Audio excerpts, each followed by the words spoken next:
There's a specific moment, small, undramatic, usually invisible to anyone watching from the outside, when a narcissist looks at the empath he once controlled completely and understands, with a kind of quiet horror he'll never say out loud, that he has already lost. Not the relationship, not an argument, something bigger than either of those. He understands that whatever game he thought he was still playing, she isn't playing it anymore, and there is no version of his old toolkit that works on someone who has genuinely, structurally healed. If you've loved a narcissist and done the long, unglamorous work of coming back to yourself afterward, you already know this moment exists, even if you've never witnessed it happen to your own narcissist directly. You can feel its shape in your bones because you've felt the shift happen inside you first. The day an old provocation simply didn't land the way it used to. The day a message that once would have ruined your week barely registered at all. What almost nobody explains is what that same shift looks like from his side of it, and why it destabilizes a narcissist more completely than almost anything else he's ever encountered. Let's start with what winning in his internal framework has always actually meant, because understanding it is the only way to understand why losing it breaks something so foundational. A narcissist doesn't experience relationships the way you do, as a shared, mutual thing built on two people meeting each other honestly. He experiences them as a contest for control over the emotional narrative, whose version of events gets believed, whose feelings get centered, who ultimately has to bend.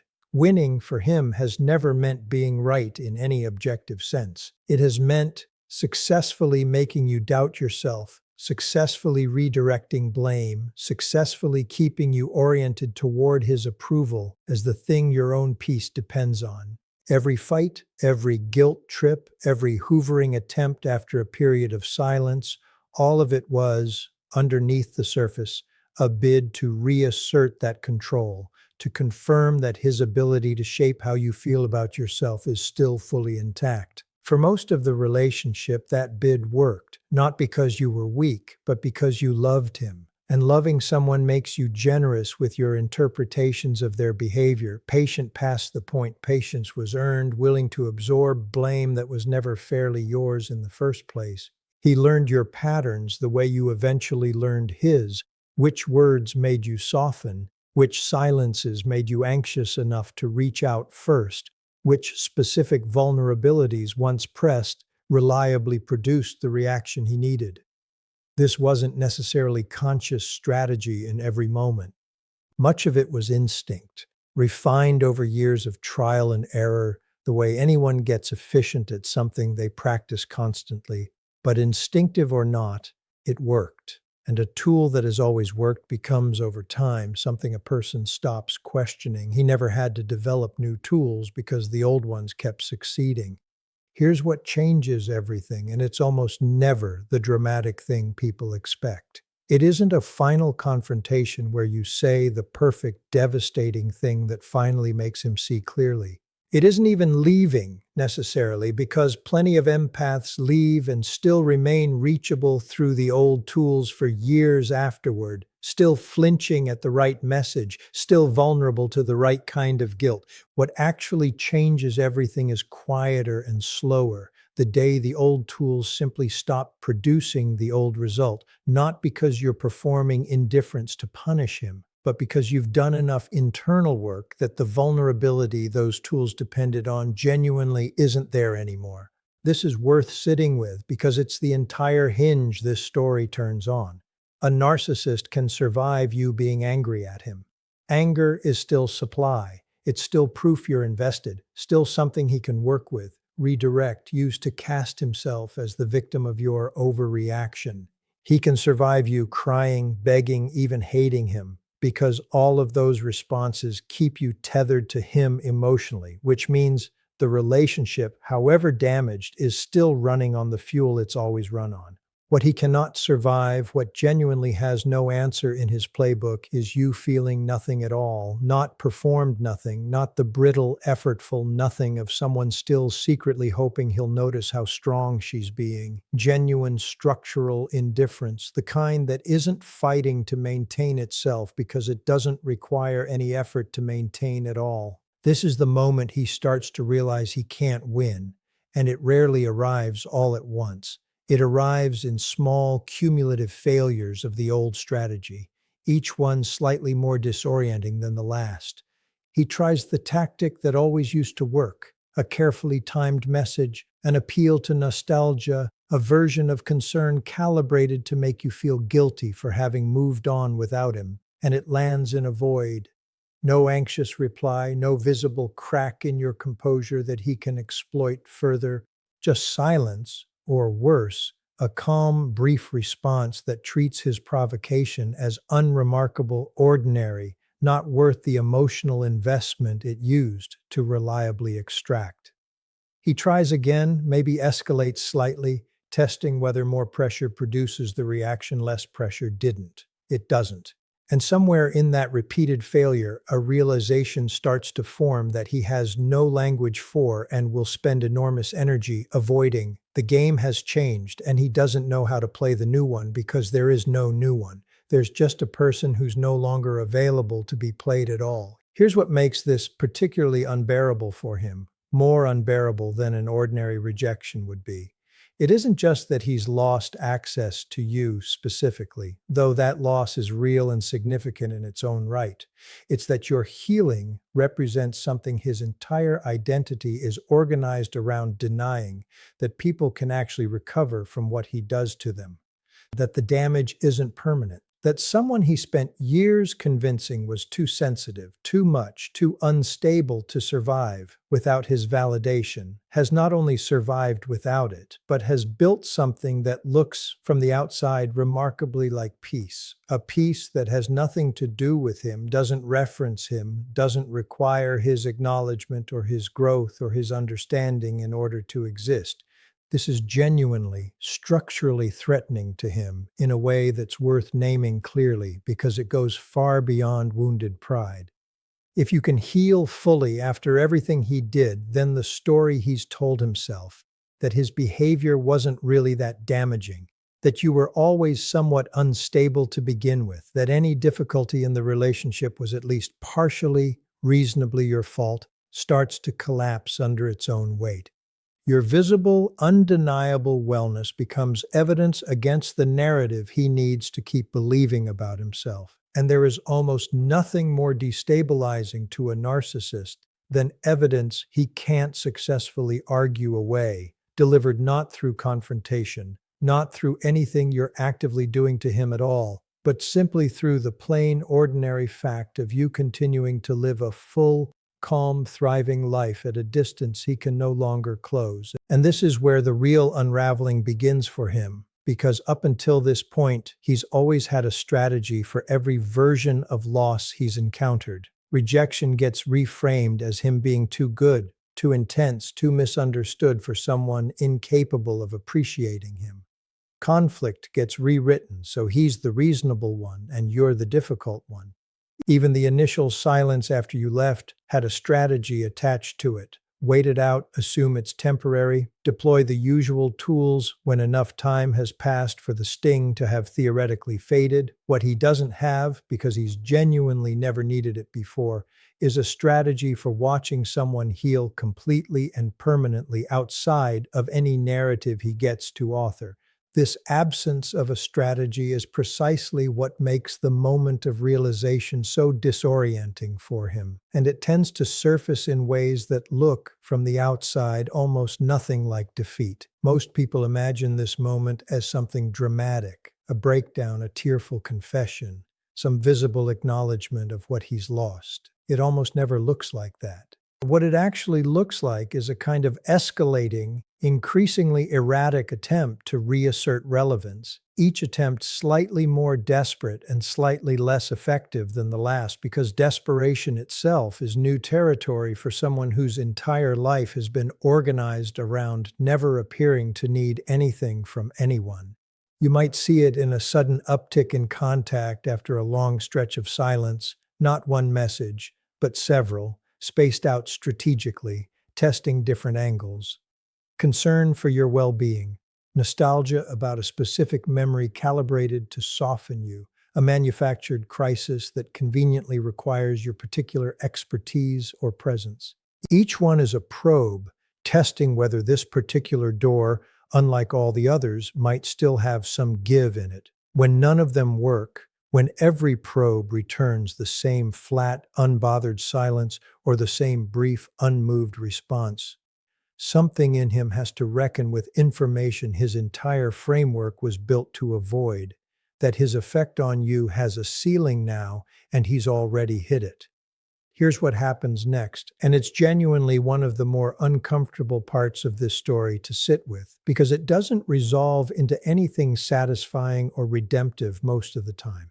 Rather than processing this as information about his own behavior, rather than doing the excruciating internal work of understanding why someone he claims to have loved needed to build this kind of distance in order to survive contact with him, most narcissists redirect the discomfort outward.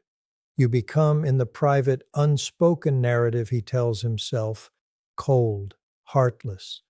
Proof that you were always like this, that the warmth he once experienced from you was performance rather than genuine care, because it's far easier to believe that than to sit with the much harder truth, that the warmth was always real, and it simply reached its limit under conditions no relationship should have required it to survive in the first place.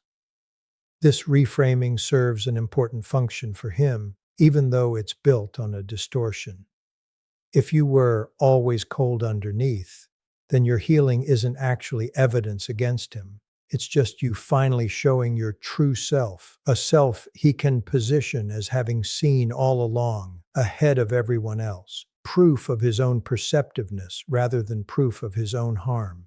This is one of the more insidious survival mechanisms a narcissist deploys in the aftermath of losing access to someone who's healed, because it lets him preserve the core fiction his entire identity depends on without ever having to directly confront the much more threatening alternative, that you were never cold, never unstable, never the problem, that you were, this entire time, simply someone capable of extraordinary depth of feeling who finally learned at real cost that some people cannot be safely loved at close range.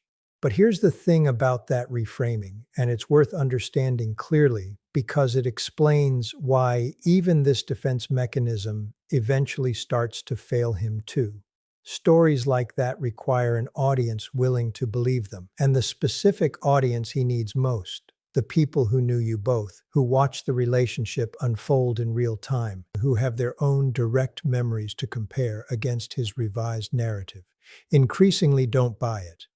Because your healing isn't just visible to you, it's visible to everyone in your orbit. Friends notice you laughing more easily. Family notices you sleeping better, showing up more fully, no longer disappearing into the specific kind of distraction people use to manage chronic anxiety they haven't named yet.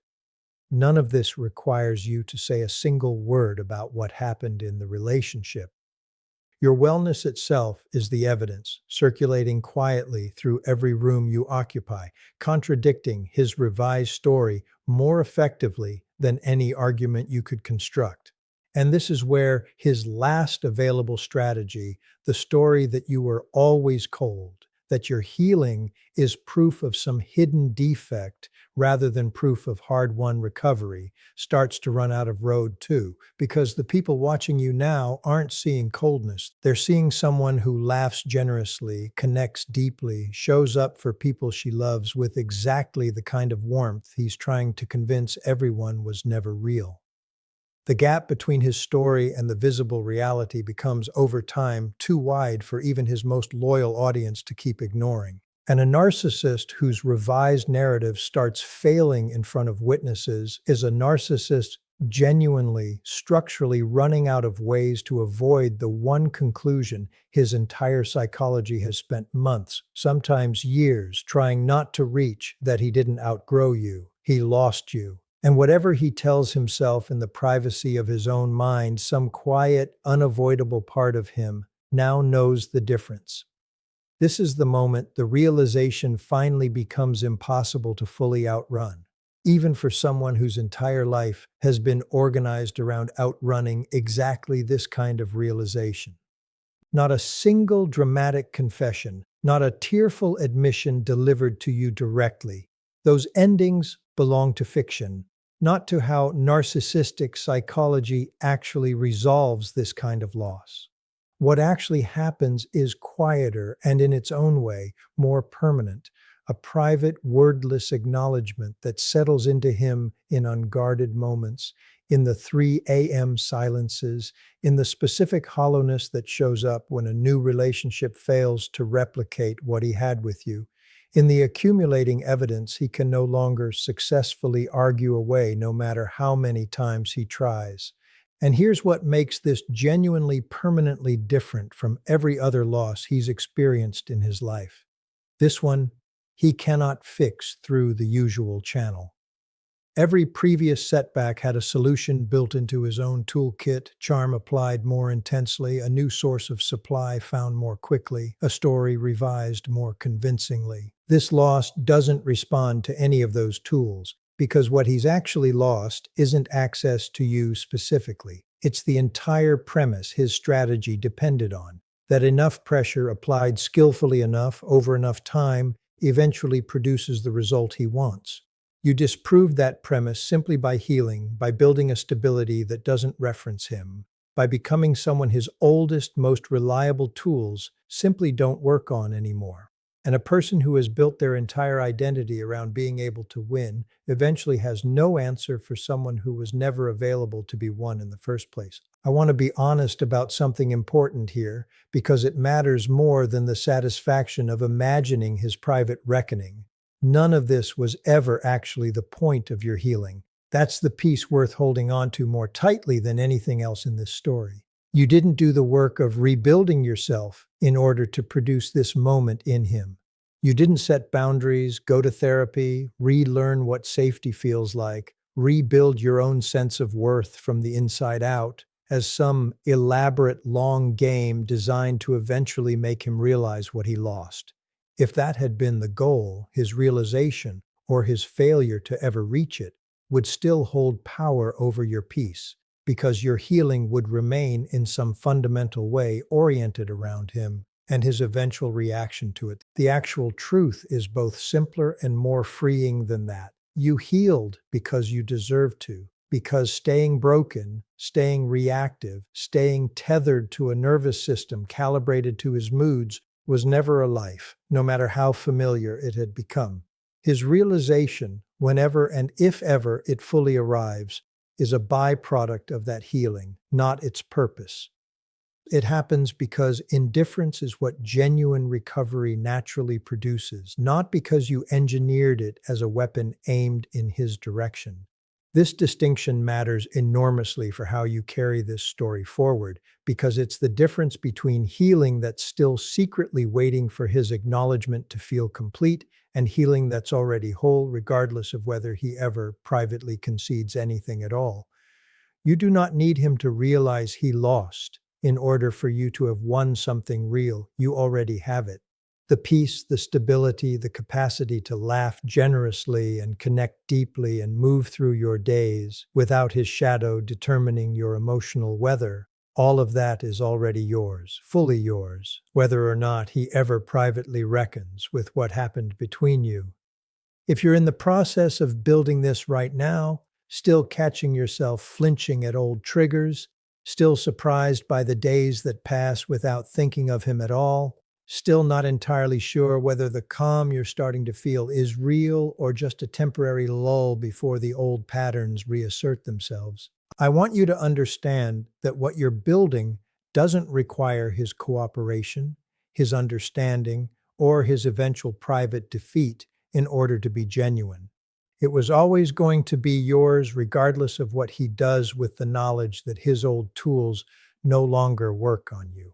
His realization is simply what happens on his side of a door you already quietly, permanently closed. He may never say it out loud. He may spend the rest of his life constructing new stories to avoid the plain truth of what happened. He may find new sources of supply and convince himself for a while that none of this ever mattered as much as it did. None of that changes what's already true on your side of the story, the side that was always actually yours to write.